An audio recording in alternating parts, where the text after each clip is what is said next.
2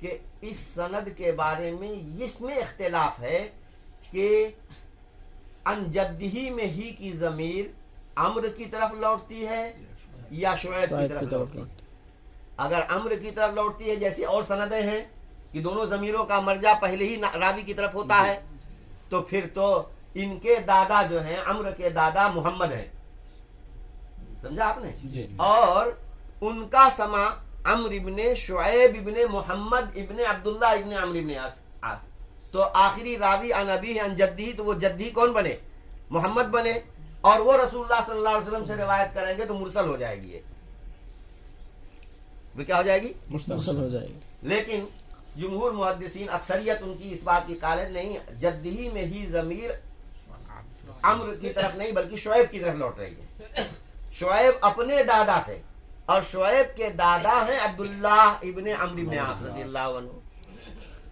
پھر اس میں اختلاف ہے کہ ان شعیب کا اپنے دادا سے سماع ہے یا نہیں ہے, یا اکا دکا حدیثوں میں ہے, سب میں نہیں ہے, یہ اختلاف ہے.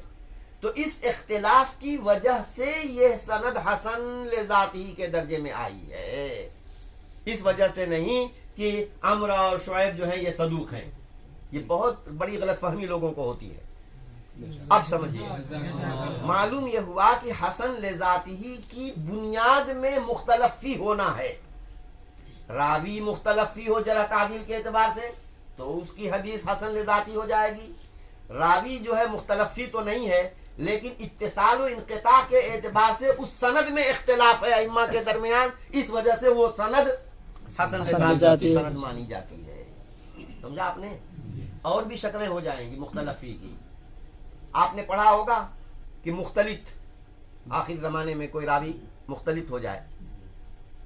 اسی طریقے سے مدلسین, کہ مدلس کی روایت اگر وہ ان سے روایت کرتا ہے تو وہ قبول نہیں ہوتی جب تک کہ سما کی تصریح نہ ہو. لیکن مدلسین میں تمام مدلسین ایک درجے کے نہیں ہیں.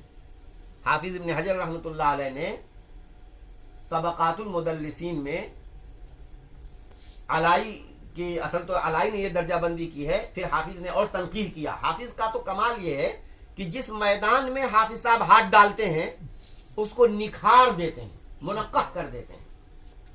چنانچہ مدلسین کے سلسلے میں انہوں نے طبقات المدلسین ایک رسالہ ہے, پتلا سا رسالہ ہے, بڑا نہیں ہے. جن جن لوگوں کو تدلیس کے عیب سے متصف کیا گیا ہے ان سب کو انہوں نے 5 طبقات میں تقسیم کیا. پہلا دوسرا طبقہ تو وہ ہے کہ ان کے ان کو اور لوگ قبول کرتے ہیں, کیونکہ وہ لوگ یا تو تدلیس کرتے ہی نہیں یا کرتے ہیں تو ثقات سے کرتے ہیں, یعنی جس کو وہ حذف کرتے ہیں وہ ثقات ہے. تیسرا طبقہ وہ ہے کہ ضعفاء سے بھی کبھی کبھی کر لیا کرتے ہیں, ورنہ عموماً وہ تدلیس کرتے ہیں تو ثقات ہی سے کرتے ہیں. ان لوگوں کے بارے میں کہ اس کی اگر وہ ان سے کوئی حدیث روایت کریں یا محتمل سما صیغے سے روایت کریں تو قبول ہوگی یا نہیں ہوگی, ائمہ کے درمیان اختلاف ہے. ائمہ کے درمیان اختلاف ہے. ہاں, کہ ان کے عنعنہ کو متصل مانا جائے یا ان کے عنعنہ کو منقطع مانا جائے, مظنہ انقطاع ہے یا نہیں ہے, اس میں اختلاف ہے. چنانچہ ابو الزبیر عن جابر, تو ابو الزبیر مثال کے طور پر, تو ابو الزبیر ہوئے, قتادہ ہوئے, سمجھ رہے نا, اور بھی بہت سے لوگ ہیں کہ جن کو طبقہ ثالثہ میں رکھا ہے, اور یہ وہ لوگ ہیں کہ جن کے عنعنہ کے قبول کرنے اور نہ کرنے کے بارے میں ائمہ میں اختلاف ہے. جی ہاں.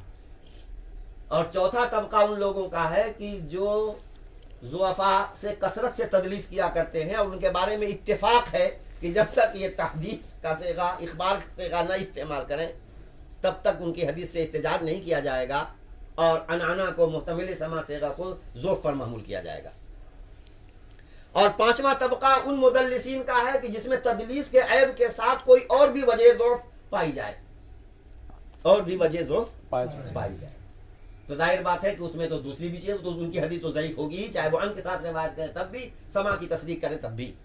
اب میں یہ کہنا چاہتا ہوں کہ حسن کی بنیاد میں بتا رہا ہوں, حسن لذاتی. جی ہاں. یہ حسن لذاتی وہ ہے کہ مختلف فی ہو, چاہے کوئی راوی مختلف فی ہو, چاہے سند اتصال و انقطاع کے اعتبار سے مختلف فی ہو. اسی کی شاخوں میں سے یہ ہے کہ مثلا کوئی سند میں مدلس تیسرے مرتبے کا ہے, مدلس کوئی ہے تیسری مرتبہ. ہاں, تو وہ ان کے ساتھ اگر روایت کرتا ہے تو اس کی حدیث کا حکم کیا ہوگا؟ اختلاف ہونے کی وجہ سے اس پر حسن کا حکم لگے گا, اس پر حسن کا حکم. اب آپ دیکھیے اس سے بہت سا مسئلہ حل ہو گیا. بڑے لوگ مطالعہ کرنے والے کرتے ہیں, مطالعہ کر کے کہ نہیں ان کے ساتھ جب روایت ہوگا مدلس کا آنا جو ہے وہ ضعیف ہوگا. امام مسلم رحمۃ اللہ علیہ پر اعتراضات کی بھرمار ہو جائے گی. ابو زبیر عن جابر کے طریق سے خوب روایتیں کرتے ہیں, اور انانا ہوتا ہے. کسی بھی سند میں آپ دیکھیں گے ایسی بھی سندیں ہیں کہ سما کی تصریح نہیں ہے, سما کی تصریح نہیں ہے, سمجھا آپ نے, ان کے ساتھ روایت کر رہے ہیں. اب اگر ہر مدلس کا حکم یہ ہو جائے کہ وہ ان کے ساتھ اگر روایت کرے گا تو ضعیف ہوگا, تو یہ ساری حدیثیں جو ہیں مسلم کی ضعیف بن جائیں گی, جبکہ اس کے اندر حسن درجے کی حدیثیں بہت ہیں. صحیح کا مطلب یہ نہیں ہوتا کہ اصطلاحی اعتبار سے صحیح لذاتی ہی ہوں, بلکہ بہت سی حدیثیں وہ ہیں کہ جو اصلاً حسن لذاتی ہیں اور مطابعت اور تعدد طرق یا شواہد کی بنیاد پر وہ صحیح لغیر ہی ہو گئی ہیں. اسی وجہ سے بلکہ مسلم تو علاوہ چھوڑیے, صحیح بخاری میں بھی حافظ ابن حجر رحمۃ اللہ علیہ فرماتے ہیں کہ میں نے بہت سے, محمد ابن عمرو ابن علقمہ کی حدیث بخاری میں موجود ہے, اور محمد ابن عمرو ابن علقمہ مختلف فی ہیں, تو ان کی حدیث کیا ہوگی؟ حسن ہوگی, حسن لذاتی ہوگی. لیکن وہیں پہ دوسری حدیث بھی موجود ہوتی ہے جس سے اس کو قوت مل کر کے وہ صحیح لغیری ہو جاتی ہے. تو حافظ ابن حجر رحمۃ اللہ علیہ فرماتے ہیں کہ بخاری میں صحیح حدیثیں ہی صحیح لذاتی ہی صرف نہیں ہے, بلکہ ایک بڑی تعداد صحیح لغیری کی بھی ہے, ایک بڑی تعداد. ہاں, اسی لیے کہتے ہیں کہ صحیح کی تعریف میں چینجنگ کرو, تبدیلی کرو. یہ نہیں کہ ایسی تعریف کرو کہ خالی صحیح لذاتی ہی پر ہی وہ صادق آئے. اسی وجہ سے حافظ ابن حجر رحمۃ اللہ علیہ نے صحیح کی تعریف کیا کی کہ متصل سندہ بنقل عدل تام الضبط او القاصر عنہ اذا اعتضد. یہ بڑھا دیا, متصل سندہ بنقل عدل تام الضبط او القاصر عنہ اذا اعتضد ولم يكن شاذا ولا معللا. یہ صحیح لغیری کو شامل کرنے کے لیے انہوں نے یہ تبدیلی کی تاکہ صحیح لذاتی اور صحیح لغیری دونوں آ جائے. اور کیونکہ بخاری میں ایسی حدیثیں بہت ہیں, مسلم میں بھی ایسی حدیثیں بہت ہیں. تو میں بچوں یہ بتانا چاہ رہا تھا کہ حسن لذاتی ہی اس حدیث کو کہتے ہیں کہ جو ایسی سند سے آئے کہ جس میں کسی نہ کسی اعتبار سے اختلاف پایا جاتا ہو کانٹے کا, اور وہ مختلف فی ہو. عام اس بات سے کہ کوئی راوی مختلف فی ہو جرح و تعدیل کے اعتبار سے, عام اس بات سے کہ اس کی سند کے اتصال و انقطاع میں اختلاف ہو, عام اس بات سے کہ اس میں کوئی مدلس ہو مرتبہ ثالثہ کا, یا اس میں کوئی مختلط ہو زمانے اختلاف میں. ایسے شاگرد نے روایت کیا, اس میں بھی یہی بات ہے کہ زمانے آخر میں مختلط ہو گیا. تو جس حدیث کے بارے میں یہ معلوم ہوا کہ ایسے شاگرد نے روایت کیا جس نے زمانے اختلاف ہی میں اس سے پڑھا ہے, تو چاہے اس پر تو ہم زور کا حکم لگا دیں گے. کسی ایسے شاگرد کے طریق سے آئے کہ اس کے بارے میں بالیقین معلوم ہے کہ اس نے اس کے اختلاط سے پہلے پڑھا ہے, تو ہم اس کو صحیح قرار دے دیں گے. لیکن کوئی ایسا راوی ہے کہ جس کے بارے میں یہ نہیں پتا چل پا رہا ہے کہ وہ زمانے اختلاط میں اس نے پڑھا ہے یا زمانے اختلاط سے پہلے پڑھا ہے, احتمال دونوں کا ہے. جب احتمال دونوں کا ہے تو یہی مختلف فی کے درجے میں آ جائے گا. عام طور سے آپ نے کتاب میں پڑھا ہوگا کہ پھر توقف کیا جائے گا. کاہے کو توقف کرو گے بابا؟ بھائی جب راوی جرح و تعدیل کے اعتبار سے مختلف فی ہے تو آپ اس کو نہ مجروح قرار دو گے نہ اس کو ثقہ قرار دو گے, بیچ بیچ میں میڈیم درجے کا راوی قرار دے کر کے حسن لذاتی مانتے ہو. تو اسی طریقے سے اگر مختلط کی کوئی حدیث ہے ایسے شاگرد کے طریق سے کہ جس کے بارے میں نہ یہ پتہ نہیں ہے کہ اس نے اختلاط سے پہلے لیا ہے یا اختلاط کے بعد لیا ہے, اور دونوں کا احتمال ہے, تو اس میں درمیانی راستہ اختیار کر لیا جائے. اور اس کی نظیر ہمارے پاس ابن صلاح کی بات موجود ہے کہ مستورین جو ہیں اوپر درجے کے, جن کے بارے میں یہ نہیں معلوم ہے کہ انہوں نے زمانہ اختلاط میں وہ ان کے بارے میں جرح و تعدیل کے متعلق کچھ معلوم نہیں ہو سکا ہے تو حافظ ابن صلاح کی صلاح یہ ہے کہ ان کو حسن درجے کا مانا جائے. کیا مانا جائے؟ ہاں. اسی وجہ سے حافظ ابن حجر رحمۃ اللہ علیہ نے اس بات کا بھی لحاظ رکھا ہے. میں اس پوری تفصیل میں نہیں جاتا, میں تو آپ کو یہ حسن سمجھانے کے لیے, تو ابھی حسن لذاتہ میں ہوں. اب دوسری قسم ہے حسن لغیرہ. وہ آپ جانتے ہیں کہ صاحب سند میں کوئی سیء الحفظ ہو, سند میں کوئی مجہول ہو, سند میں کوئی مستور ہو, کوئی راوی منقطع ساقط ہو گیا ہو, سمجھا آپ نے, جس کی وجہ سے وہ سند ضعیف بن گئی, لیکن صاحب اس کو مطابقت حاصل ہے. اس مطابقت کی وجہ سے, دوسرے سند سے آنے کی وجہ سے یہاں جو کمزوری تھی اس کی پورتی ہو گئی, اس لیے اس کو حسن لغیرہ ہی کہتے ہیں. اس کو کیا کہتے ہیں؟ گویا حسن لغیرہ اصلاً ضعیف ہوتی ہے, لیکن اتنی ضعیف نہیں ہوتی کہ کوئی راوی متہم بالکذب ہو, اتنی ضعیف نہیں ہوتی, شدید الضعف نہیں ہوتی. وہ روی نحو من غیر وجہ کی وجہ سے وہ حسن لغیرہ بن جاتی ہے. اب آئیے امام ترمذی رحمۃ اللہ علیہ کے پر. امام ترمذی رحمۃ اللہ علیہ نے حسن کا لفظ خوب استعمال کیا, لیکن حسن لذاتی کے معنی میں نہیں, اور نہ ہی علی الاطلاق حسن لغیرہ کے معنی میں. آپ کو بعض کتابوں میں ملے گا کہ امام ترمذی حسن کو حسن لغیرہ کے معنی میں بولتے ہیں, اور جب حسن کو حسن لغیرہ کے معنی میں بولیں گے جو اصطلاحی اعتبار سے ہے, تو پھر بہت جگہ آپ کو جھٹکا لگے گا, ہے نا. جھٹکا کیوں لگے گا کہ سند کے اندر کوئی سیء الحفظ راوی ہے اور روی نحو من غیر وجہ ہے, اور اس کے بعد کہہ رہے ہیں حسن صحیح, تو لوگ کہیں گے کہ امام ترمذی متساہل ہیں کہ دیکھو راوی ضعیف ہے, تعدد طرق ہے, کہ اس کی بنیاد پر اس کو انہوں نے حسن نہ کہہ کر کے حسن صحیح کہہ دیا. بڑے بڑے لوگوں نے حافظ امام ترمذی پر نقد کیا ہے. علامہ ذہبی نے بہت نقد کیا ہے جگہ جگہ, بلکہ انہوں نے صاف کہہ دیا ہے کہ لا تغتر بتحسین الترمذی ولا بتصحیحہ فإن المحاقة غالبها ضعاف, فإن عند المحاقة غالبها ضعاف, کہ جب تحقیق کی گئی ہے تو اکثر وہ ضعیف نکل رہی ہیں. چنانچہ اسی بات کو لے کے پکڑ لیا شیخ ناصر البانی نے بھی. شیخ ناصر البانی کے شاگردوں میں شیخ بشار عواد ہیں, اور بھی بہت سے لوگ ہیں جنہوں نے ترمذی شریف کی تحقیق کی ہے, تو امام ترمذی کو منہ بھر بھر کر کے متساہل متساہل متساہل وہ کہتے ہیں. امام ترمذی رحمۃ اللہ علیہ بھی سن سن کر کے اپنی قبر میں جو ہے بالکل عاجز آ گئے ہوں گے.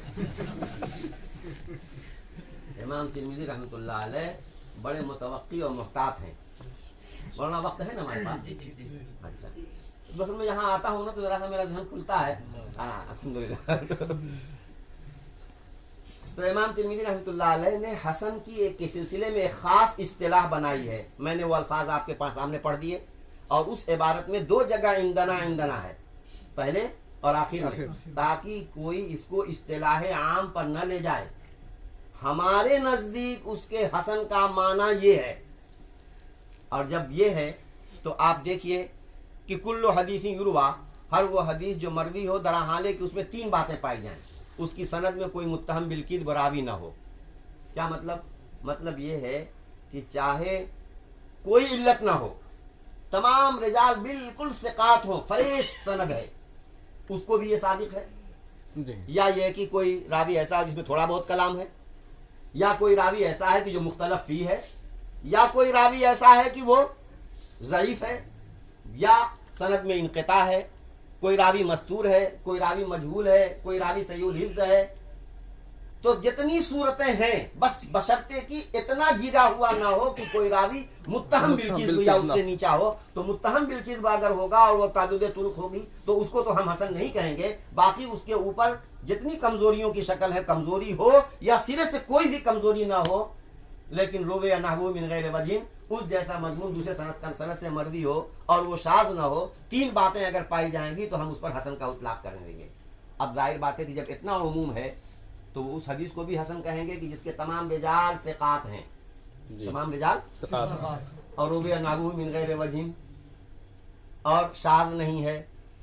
یہ تعریف صادق آئے گی, اس پر حسن کا اطلاق ہوگا کہ نہیں ہوگا؟ ہوگا. اور ساتھ ہی ساتھ صحیح کا بھی اطلاق ہوگا کہ نہیں ہوگا؟ ہوگا ضرور, کیونکہ شرائط صحت کی بالکل جامع ہے. بہت سی حدیثیں ایسی بھی ہیں کہ اس کی سند میں مثلا متکلم فیہ راوی ہے, مختلف فیہ ہے, جیسے محمد بن عمرو بن علقمہ, ان کی حدیثیں آئیں گی, کثرت سے آئیں گی. محمد ابن عمرو ابن علقمہ مختلف فی راوی ہیں. اگر تنہا اسی سند سے انہی کے طریق سے حدیث آئے تو حسن لذاتی کا حکم لگے گا. لیکن امام ترمذی رحمۃ اللہ علیہ حسن لذاتی کی اصطلاح جو ہے اس معنی میں حسن کا لفظ بولتے ہی نہیں. انہوں نے تو اپنی خاص اصطلاح بنائی ہے. اب اگر کوئی حدیث آئے محمد ابن عمرو ابن علقمہ کی سند سے اور تعدد طرق بھی ہو, متابعات بھی ہو, تو اس پر حکم لگائیں گے حسن صحیح. یہ حسن صحیح حکم لگانا صحیح ہوگا کہ نہیں ہوگا؟ ہوگا بھائی یہ تینوں باتیں تو پائی گئیں. پائی گئی. اور ساتھ ہی ساتھ ابتداءً چونکہ محمد بن عمرو بن علقمہ حسن لذاتی کا راوی ہے, تعدد طرق کی وجہ سے اس کی حدیث کا گراف اوپر اٹھ گیا, صحیح لغیری بن گئی. کیا بن گئی وہ؟ تو یہ حسن صحیح میں جو صحیح ہے یہ صحیح لغیری ہے. جی. اور وہ مان ابن عیسیٰ عن مالک عن نافع عن ابن عمر کے طریق سے بالکل پیور اوپر درجے کی اعلیٰ درجے کی سند ہے. اور وہ تعدد طرق اگر ہے تو اس کو بھی حسن صحیح کہیں گے, لیکن اس صحیح حسن صحیح میں صحیح اعلیٰ درجے کا ہے, وہ صحیح ذاتی ہے. صحیح ذاتی ہے اور پلس رویہ نحو من غیر وجین ہونے کی وجہ سے اور قوت اس کے اندر پیدا ہو گئی. اور یہ جو محمد ابن عمرو ابن علقمہ کے طریق سے آئی ہوئی ہے وہ بھی رویہ نحو من غیر وجین ہے, لیکن صحیح تو بنی لیکن صحیح لغیری ہی بنی. ظاہر ہے کہ صحیح لغیری کا صحیح لذاتی سے درجہ کم ہوگا نا. جی. اور وہ صحیح لغیری وہ صحیح لذاتی بھی ہے اور رویہ نحو من غیر وجین بھی ہے. تو امام ترمذی رحمۃ اللہ علیہ کے نزدیک مین چیز رویہ نحو من غیر وجین ہے. اس بات کا پورا وہ اہتمام کرتے ہیں. اچھا صاحب, بعض حدیثوں کو خالی حسن غریب تک کہیں گے یا صرف حسن پر بول کر کے چپ ہو جائیں گے. عموماً جب صرف حسن کہیں یا صرف حسن غریب کہیں تو اس کا مطلب یہ ہوا کہ سند کے اندر کوئی کلام ہے, کوئی بات ہے, کوئی کمزوری ہے اور رویہ نحو من غیر وجہ ہو بھی ہے, اور اس کے باوجود ان کے دیکھنے میں وہ درجہ صحت تک نہیں پہنچ رہی ہے, اس لیے صرف حسن پر اکتفا کیا. یا حسن غریب پر غرابت اگر ہے تو غرابت کو بیان کرنے کے لیے, یعنی صحیح کا لفظ اس میں نہیں بڑھاتے, صحیح کا لفظ نہیں بڑھاتے. رویہ نحو من غیر وجہ اگر ہے تو حسن کہیں گے, اور اگر کسی قسم کی غرابت ہے تو حسن غریب بھی کہیں گے. عموماً ایسا ہی ہے. چنانچہ ہماری کتاب جو ہے الحدیث الحسن فی جامع ترمذی دراسہ و تطبیق وہ بھی آپ کے یہاں ہے, حسن غریب فی جامع ترمذی دراسہ و تطبیق وہ بھی آپ کے یہاں ہے, حسن صحیح فی جامع ترمذی دراسہ و تطبیق وہ بھی آپ کے یہاں ہے. اس میں آپ دیکھیں گے, آپ کے اساتذہ دیکھ کر کے اس کے مطابق انہوں نے آپ کو سمجھایا ہوگا, لیکن میں نے سوچا کہ میں بھی اس بات کو وضاحت کر دوں, ہو سکتا ہے آپ کو بات کچھ اور اچھی طریقے سے وضاحت سے سمجھ میں آ جائے. اب سنیے, جب یہ بات میں کہہ چکا کہ حسن کو حسن لذاتی کے معنی میں نہیں بولتے وہ, لیکن گاڑی پھنس گئی یہاں پہ. یہ جو میں نے خاص طور سے اسی کو نکالا, اور پہلی جگہ ہے یہ حدیث حسن غریب, حسن غریب پہلی جگہ یہاں کہا انہوں نے. اور حافظ بقائی, حافظ عراقی اور کچھ لوگوں نے یہ بات کہی کہ جب غریب کے ساتھ حسن کا لفظ بولتے ہیں نا تو اس حسن سے حسن لذاتی ہی مراد لیتے ہیں. حسن ہاں, یعنی وہ اپنی اصطلاح سے ہٹ گئے. کیوں بھائی, آدمی جب خود کہہ رہا ہے کہ میری یہ اصطلاح ہے تو کیا مطلب ہوا کہ کہیں اپنی اصطلاح پر رہے اور کہیں ہٹ جائے؟ بات سمجھ میں نہیں آتی. حافظ ابن حجر جیسا امام وہ بھی اس گتھی کو نہیں سمجھا پا رہے ہیں, تو انہوں نے جانتے ہو کیا کہا؟ انہوں نے کہا کہ انہوں نے جو کتاب العلل میں حسن کی تعریف کی ہے نا, وہ اکیلا حسن لفظ جب بولتے ہیں تو اس کی انہوں نے تعریف کی ہے. اور انہوں نے وہاں کا وما قلنا حدیث حسن فإن, دیکھو خالی حسن کہا ہے, تو خالی حسن تنہا حسن جب بولے تو اس کی انہوں نے یہ تعریف کی ہے. غریب کے ساتھ اور صحیح کے ساتھ لگا کر کے بولتے ہیں تو اس کی انہوں نے تعریف نہیں کی ہے. یہی تو پڑھا ہے آپ نے نا شرح نخبہ میں. جی ہاں, اور یہی ہم بیان بھی کرتے ہیں لوگ. لیکن سوال یہ پیدا ہوتا ہے کہ تنہا حسن اگر بولیں گے تو کسی کو کوئی اشکال نہیں ہوگا. بھئی ٹھیک ہے, حسن لذاتی ہوگی, حسن لغیری ہوگی, امام ترمذی کی تعریف پر ہوگی, تنہا حسن پر کسی کو اشکال نہیں ہوگا. اشکال کب ہوگا؟ جب صحیح کے ساتھ بولیں تب. کہ یہ کیسے بھائی کہ شرائط صحت کی جامع بھی ہے اور شرائط صحت کی جامع نہیں بھی ہے, یہاں اشکال ہوگا. حسن غریب بولیں تو اشکال ہوگا کہ صاحب آپ ہی فرماتے ہیں کہ رویہ نحو من غیر وجہ ہونی چاہیے حسن کے ہاں, اور غریب بھی فرما رہے ہیں کہ اس کا مطلب رویہ نحو من غیر وجہ نہیں ہے. تو غرابت کی نفی بھی ہے بھی, اب غرابت کا اثبات بھی ہوا. تو جو چیز جو بات مشکل ہے وہ سمجھانے کی ضرورت اس کو ہے، نہ یہ کہ جہاں کوئی اشکال پیش نہیں آئے اس کو بیان فرما دے. لیکن بہرحال حافظ صاحب نے شرح نخبہ میں، لیکن عجیب و غریب ہے، دیکھا نا لکل عالم حفوہ ہوتا ہے، ہر ایک سے لکل صارم نبوہ ہوتا ہے. تو مطمئن کرنے کے لیے حافظ ابن حجر نے وہاں وہ بات کہی، لیکن جب خود مصنف ایک بات کہہ رہا ہے تو یہ تعویل القول بما لا یرضی بہ قائل ہو جائے گا نا. اس لیے ضرورت ہے کہ سوچا جائے کہ کہیں امام ترمذی کے اصطلاح کی تطبیق میں ہم سے غلطی تو نہیں ہو رہی ہے. اب یہ پہلی حدیث جو ہے حافظ بقاری کہتے ہیں کہ دیکھو، اور خود دیکھو امام ترمذی رحمۃ اللہ علیہ تصریح کر رہے ہیں کہ ہم اس حدیث کو نہیں پہچانتے ہیں مگر اسرائیل عن یوسف بن ابی بردہ کے طریق سے. دیکھ رہے ہیں نا جی. اور پھر آگے یہ بھی کہہ دیا کہ ولا یعرف فی ھذا الباب الا حدیث عائشہ، اس باب میں حدیث عائشہ کے علاوہ کوئی ہے بھی نہیں، یعنی کوئی شاہد بھی نہیں ہے، متابع بھی نہیں ہے، شاہد بھی نہیں ہے، دونوں کی بالکل صریح نفی کر رہے ہیں. اور اتفاق ایسا کہ اس کی سند کے اندر یوسف ابن ابی بردہ یہ جو راوی ہے نا، یہ حسن لذاتی ہی کے درجے کے ہیں بھی، حسن لذاتی کے درجے کے ہیں بھی. چنانچہ ان کا خلاصہ تقریب میں آپ دیکھیں گے مقبول ملے گا. ان کا خلاصہ تقریب میں مقبول.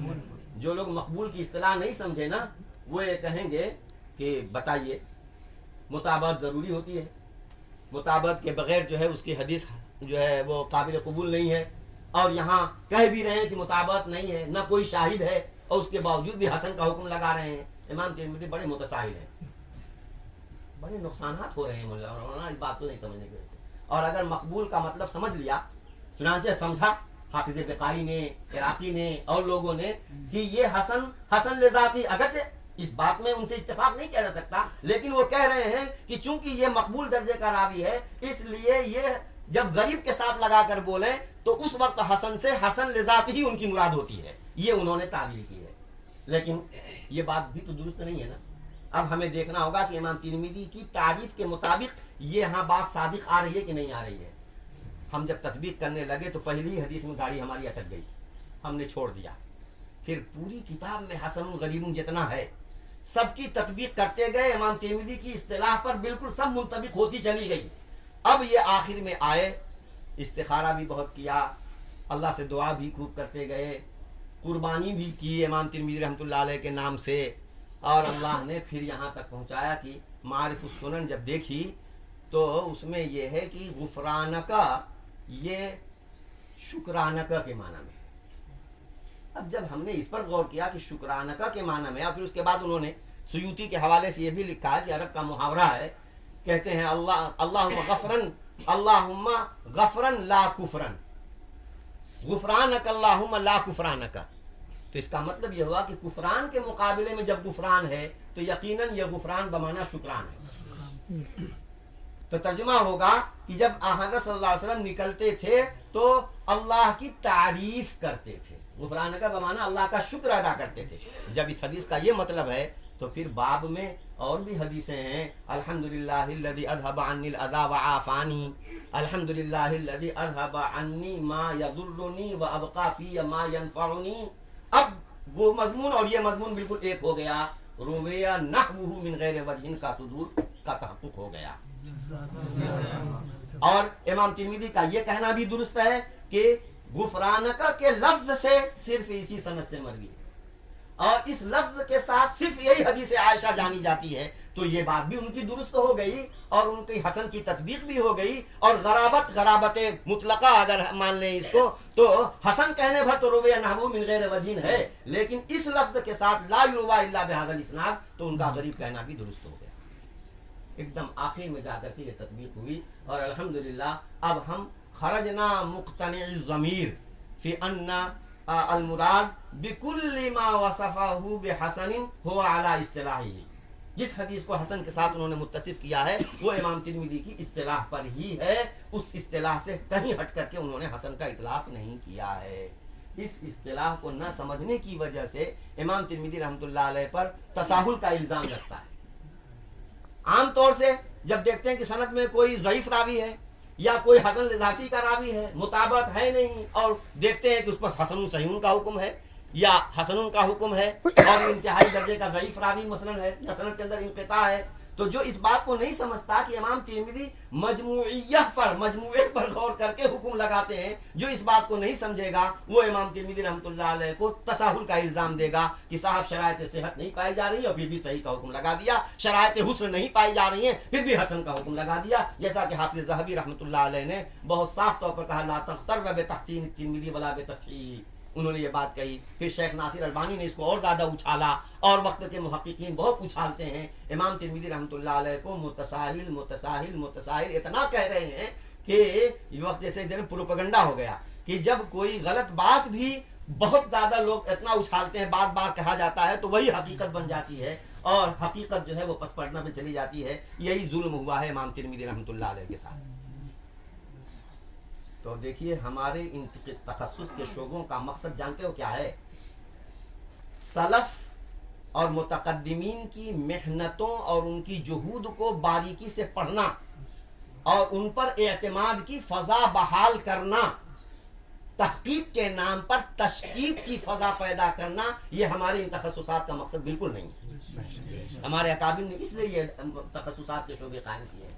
اگر تشکیک کے نام پر، تحقیق کے نام پر ہم بھی ایک میں کیسے عجبا للترمذی کیف صححہ، عجبا للحاکم کیف صححہ وعجبا لفلان کیف وثقہ، تو جب ہم ہر یہی مزاج اپنا بنا لیں گے تو نتیجہ یہ ہوگا کہ وہ غیر مقلد تو شاید ہم سے اچھے ہوں اگر ہم بھی یہی کرنے لگیں تو۔ ان کا تو کام ہے تحقیق، یعنی گویا عدم تقلید اور فکری آوارگی پیدا کرنا ان کا تو کام ہے۔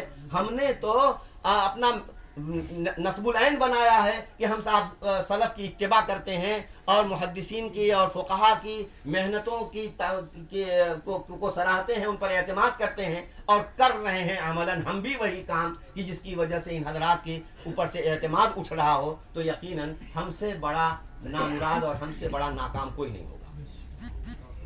سمجھ رہے نا؟ تو میں نے اس وجہ سے یہ پہلی حدیث یہاں آپ کو پڑھائی تاکہ معلوم ہو جائے کہ امام ترمذی رحمۃ اللہ علیہ کی اصطلاح کیا ہے۔ اللہ تبارک و تعالی جو کچھ بھی ہمیں ملا ہے ان اکابر کے طفیل میں ملا ہے۔ اکابر پر کا احترام، ان پر اعتماد، اگر کوئی بظاہر اشکال پیش آتا ہے تو اس اشکال کو حل کرنے کی کوشش کی جائے، نہ یہ کہ کوئی کچھ بات غلط بظاہر نظر آ رہی ہے تو اس کو لے کر کے ان کے اوپر حملہ کر دیا جائے اور ان پر تنقیدیں کی بوچھار کر دی جائے۔ تنقیدات سے دل سخت ہو جاتے ہیں، بہت زیادہ جب تنقید کا مزاج آدمی کا بن جاتا ہے تو دل سخت ہو جاتا ہے، پھر آدمی حق بات کا بھی انکار کرنے لگتا ہے اور صحیح بات کو بھی غلط ثابت کرنے کی کوشش کرنا لگتا ہے۔ اللہ ہمیں عناد ہر دھرمی سے محفوظ رکھے۔